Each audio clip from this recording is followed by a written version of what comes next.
me I go share some behind the scenes and other videos we don't know. This is how I make for breakfast this morning.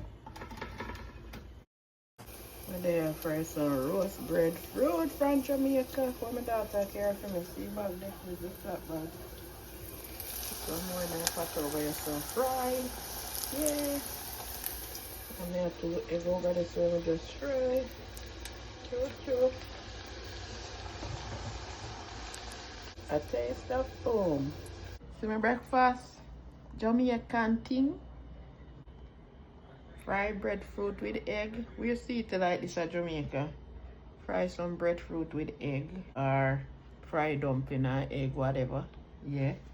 So this is my breadfruit when my daughter carry from Jamaica for me. Yeah, Ray. So I have my good breakfast.